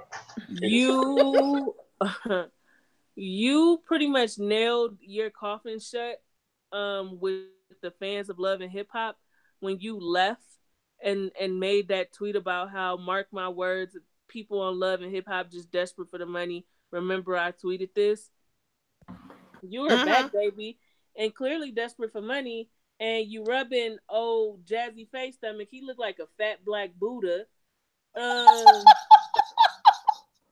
You have got me fucked up. Listen, I think Erica is a really, really pretty girl. I don't take that from her. But her level of crazy is not comparable to Cardi overall. Overall, Cardi B has a really sweet spirit. But Yeah. she's sassy. She don't take no shit. Erica Mena, from what I've seen repeatedly over on the internet, on Love and Hip Hop when she was on New York, even now, she's just mean and loud. And I'm not impressed. And she's not talented. Because if you go back to when she was trying to sing Where Do We Go From Here, the bitch was sounding like a cat giving birth. And the shit was just terrible. She don't have discernible talent. She tried to sing Where Do We Go From Here, and the answer is to hell. She can't sing. She can't rap. She's pretty. That's it. She's pretty. She's a pretty woman. That's it. That's all I got for her. I don't think being back on Love and Hip Hop is going to yield you the results that you are truly looking for, but good the hell luck. And that is courtesy of our good friend, our third host, Curtis. We miss you. We are planning to have him on next week. But yeah, good the hell luck, Erica Mena, but it's not gonna work out for you. You're annoying already. You and Estelita business with Stevie, and Stevie is still as trash as the fuck he want to be, and he never going to change. And Estelita is as stiff as a board. The bitch remind me of that chant from The Craft: "Stiff as a board, light as a feather." That bitch was moving. That bitch was moving like she had arthritis in her hips. I am so sick of Stevie finding these Latino women who are trash. He definitely has a type. He really does. Talent-wise, he really they're does. always trash. Like, there are Amara La Negras in the world, and you are out here trying to turn Estelitas and Jocelyn's into stars. I don't know. I don't fucking understand. I don't get it. That bitch could not dance. I was so disappointed. Listen. Cardi could move better than her. Well, Cardi used to strip, so we know she could bounce that ass. I'm not. Really not Cardi. Carly. That's what I meant. Carly. Oh, yeah. Ooh. I could see that. I was very confused by that performance. I was like, "What's going on? Is this her first performance? What's going on the stage?" Imagine having a manager and you have to book your own shows. Right. I'm like, can't relate. Go ahead and get it out. You about First to say. First of all, Sean Garrett looks like Lord, a Goomba from Mario World. If you take nothing else from this podcast, take that with you. Sean Garrett looks like a Goomba. You get on my nerves so bad. Oh, do I really? And I mean that shit. He is fucking ugly, and Young Jock is fucking ugly. And I didn't remember if he was in the. Did we see Scrappy in the credits? No. He as a matter of fact, real quick, when I was coming home from work yesterday, he was actually on the radio, and he said that he is not going to be on this season of Love and Hip Hop Atlanta. And he was like, no shade to everybody else, good luck, but I'm not gonna be on there this season. What? He's not gonna. Wait, is Mama D not gonna be on there either? Oh, probably Mama D will be on there, maybe. Probably. But Scrappy just eloped. He eloped with Bambi after Miami film, so that it would have been interesting. He knew what to do. He didn't want his shit busted wide open. That's all that was. Exactly. Yeah. Kirk Baby Doodoo Frost. Cool. Fuck him. Kirk Turd Frost. Turd is being nice. This is Candace being nice. Kirk Fecal Matter Frost. Listen, before you get out of here, I'm gonna shut up and let you have this last read before you have to leave, friend. Go ahead. You ugly, black, broke, busted, disgusted, retarded, speech slurring, wobbly-eyed motherfucker. You sat in your wife's face all last season and denied fucking that girl, denied that fucking baby, and that baby is the fuck yours. Which we knew. We fucking knew. But the fact that you sat on national fucking TV and continuously, repeatedly embarrassed your wife and your kids and the rest of your family when you knew you was having an affair with that woman. I ain't gonna disrespect Jasmine. We'll call her Jasmine. With that woman, just to turn out that baby is the fuck yours. You called that woman all kind of sluts, hoes, cheap tricks, chicks, this and that is your fucking son. Niggas like you deserve to die. You deserve to die. Your kid's better off without you, because you have way too many sons for you to be their example in life. You are the example that your kids see, and I'm fucking embarrassed for you. The clips of you lying about cheating on your wife and then admitting that the baby is yours are going to follow your kids for the rest of their lives. They can go to Google and see you being a piece of shit. Go get right on YouTube. I really wish that Rashida mama had ran you over on that motorcycle that one time.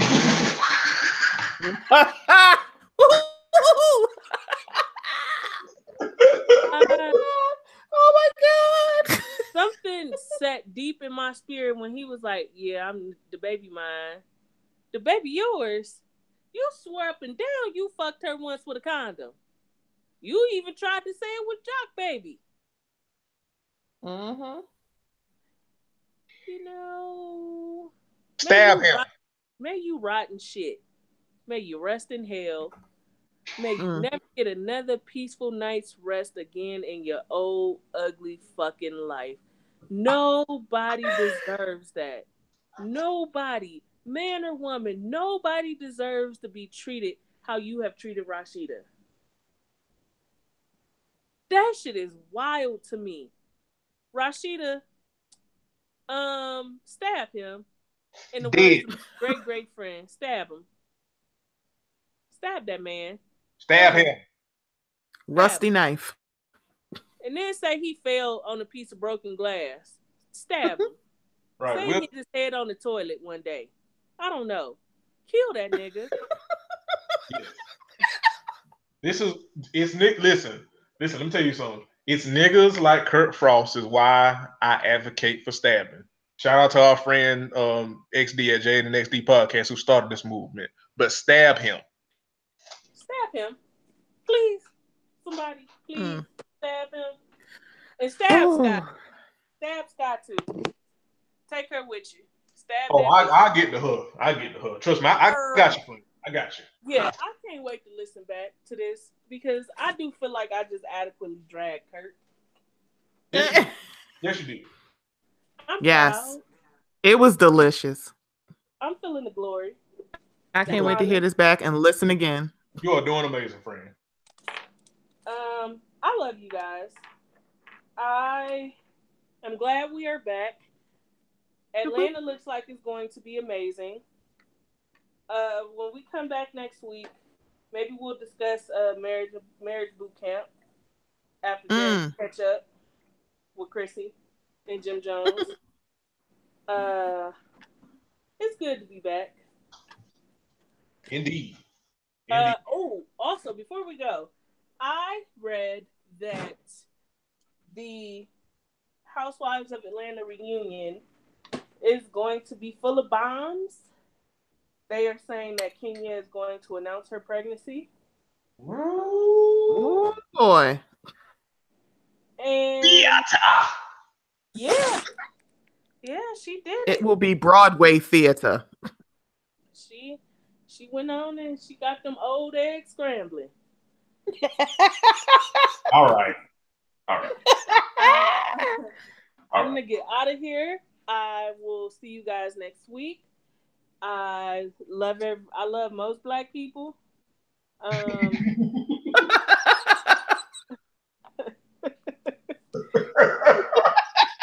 You can't even finish. The rest of y'all some niggas.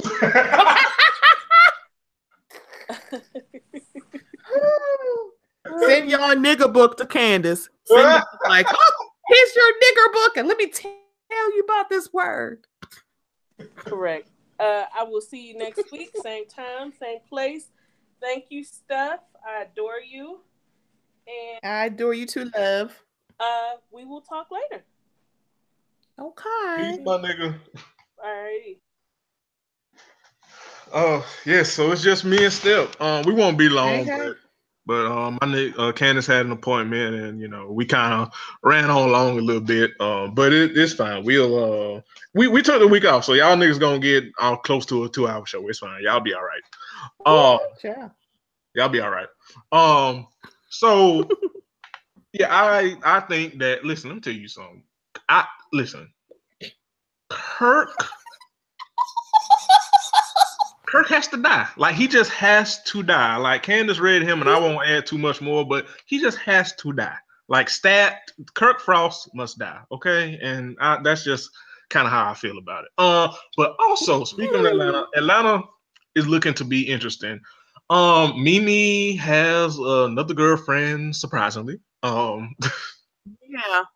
I heard about that a couple months ago. I'm like, oh, she plays basketball. Okay. Right, she plays. I think she plays for the team here, the Atlanta Dream, which is no shade because the Dream is actually the best sports team in Atlanta. So oh wow, I cry every time. But anyway, but yeah, but I just Mimi. I just want Mimi to get to a point where it's like it's not them, it's you. Just like take a moment, take a while to just like find you, because you still got PTSD from still dealing with Stevie and being terrorized by Stevie and Jocelyn. It's like just work on you. Just be cool with you. Like, take some time to find you. I just want her to get her boobs fixed because I'm tired of them.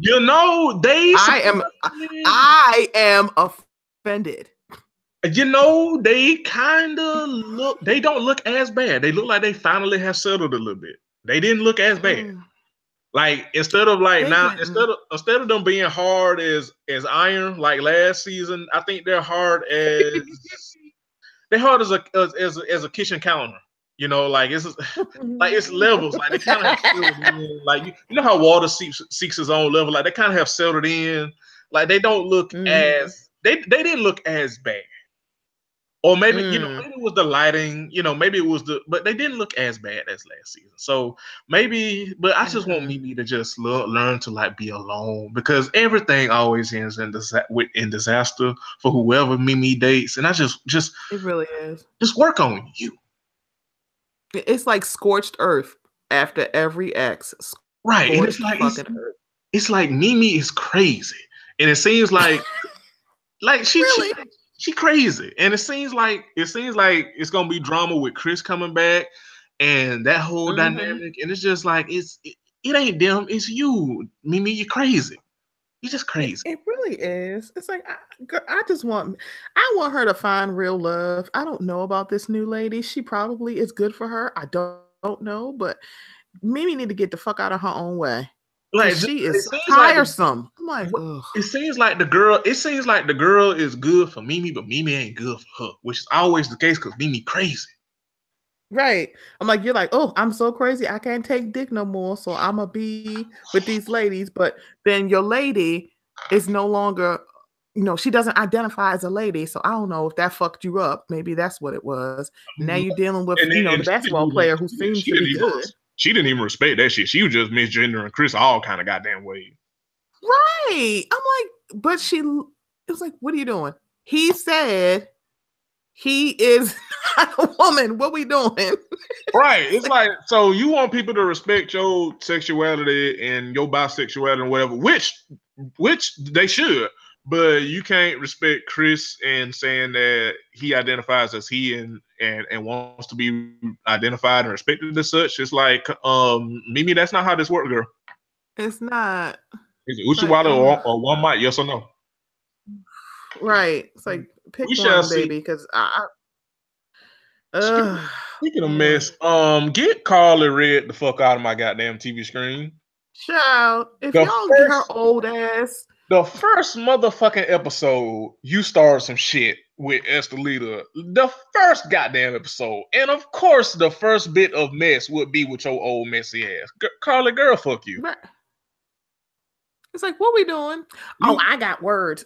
I just had something to say. No, you could have keep it. Keep it. I don't need to hear it. Interesting. Well, girl, you ain't that damn interesting unless you being messy. So shut the fuck up. Right? So Can you stay on your Inspector Gadget shit and not share your opinion? Stay on Inspector Gadget, okay?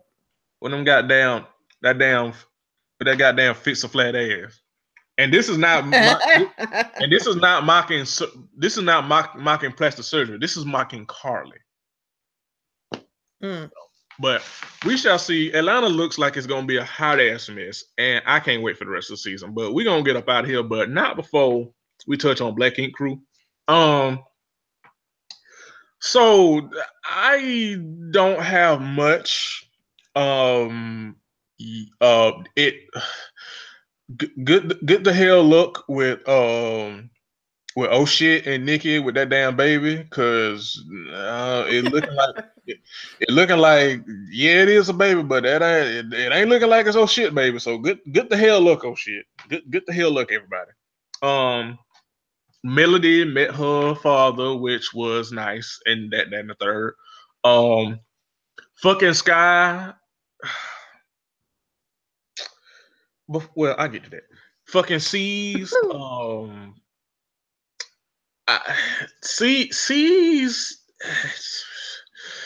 C's don't know if he want to be a good human being or not. Like on the one hand, it seems like he want to be a good father, but then he not listening to his baby, to his baby mother, and promising his daughter one thing and then doing the opposite. Then it seems like he want to do right by Kitty and then do right by Kitty and repair the relationship, but then you end up tricking off and fucking with somebody else. And then mad at Kitty that she mad. It's like, see, you don't know whether you want to stop or go. Just like with your ugly ass. That nigga look like a fucking milk dud. And I just want to understand. But Sky Girl, go to hell. You up here talking about you don't understand where this is coming from with Genesis.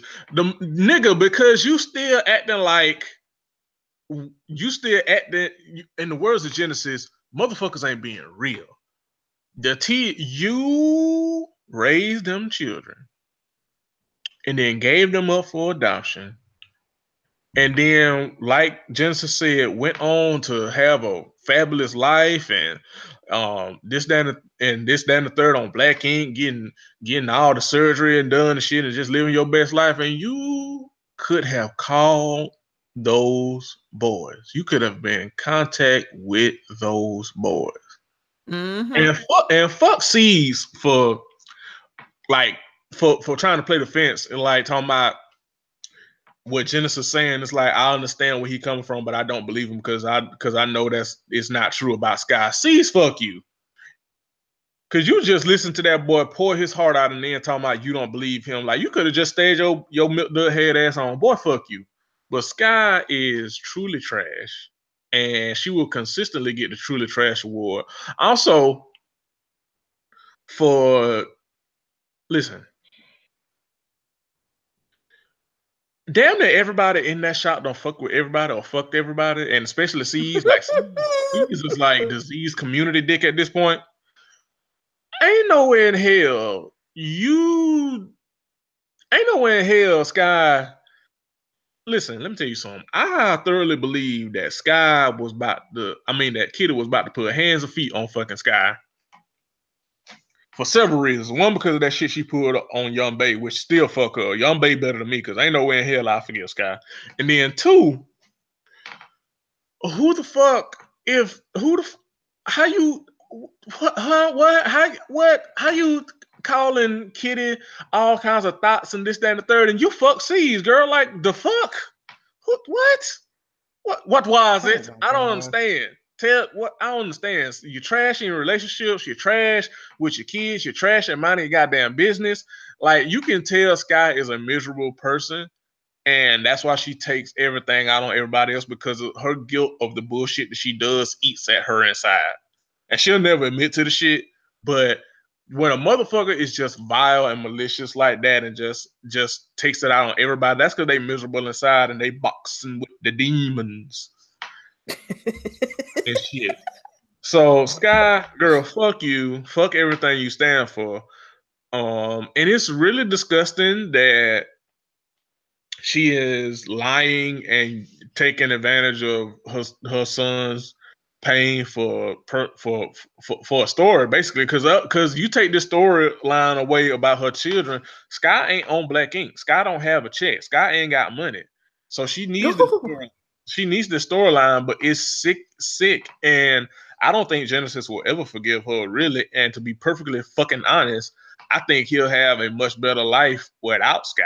Because I can't imagine my parent not being in contact with me for 15 years when they raised me for 6, then gave me up for adoption, and then going on to live this fabulous life, and then talking about, well, I just love my son, and I just want my son. Girl, fuck you. Where were you 15 years ago? Like, I don't understand this need to keep toxic people in your life. You don't. It's okay to cut toxic people loose. That includes your parents, especially when your parent gave up on you. It's like, that's okay. You don't have to be here. It's like, you don't. It's like, just cut their asses out. I feel like, stop acting like you care. Stop acting like you care. You don't. It's okay. No one's going to burn you at the stake. You don't care about your son. Right. And you don't care. This is for a check. Get the fuck out of here. Right. I think Genesis honestly is okay with Sky not caring about him. It's just the fact that she acts like she does. I think that's what makes him mad more than her not being there. It's just like she's putting on and acting like she gave a fuck, when I know full and goddamn well she don't, because she raised me and then gave me and my brother up for adoption. Like, you know, it's the lies. I think that's Genesis' frustration with the shit. It's just the lies. The lies. Yeah, but yeah, Sky, girl, fuck you. So I think that's it. I think that's it. Stephanie, thank you so much for joining us. It's been a pleasure to have you on. Again, let the people know where they can find you and find your podcast and all that good stuff. Okay. Thank you so much for having me. I love getting ratchet with you and Candace. You can find the Mocha Minutes podcast on iTunes, Stitcher, Google Play, TuneIn, Spotify, and hopefully soon iHeartRadio. And there it is. And you can find her podcast on Twitter at Mocha Minutes, like she said, and interact with her and support Black Podcast and the Underdog Podcast, and you know, and all that is. It's no shade to like the more well-known podcasts. It's no shade at all. It's just, you know, it takes a village, and there are so many voices out there, and so many unique perspectives. And you know, and you don't have to be a fan of everything, but you know, just explore, give different things a try, and you might find you a new fave. And that's why, you know, everybody uses the hashtag podding or Underdog Podcast or Black Podcast. You know, just search that and get, you know, those different Black perspectives, because again, we room for everybody Black with terms and conditions. Because listen, let me tell you something. Not all skin folk ain't kin. All skin folk ain't kinfolk. Not all these Black lives matter, beloved. But thank you for tuning in. Like I said, we will have Curtis back next week. We know this has been a kind of a lengthy one, but we was out 2 weeks, and so, you know, y'all niggas will be all right. Y'all niggas will be all right. But again, we love y'all. Peace, and govern your wigs accordingly.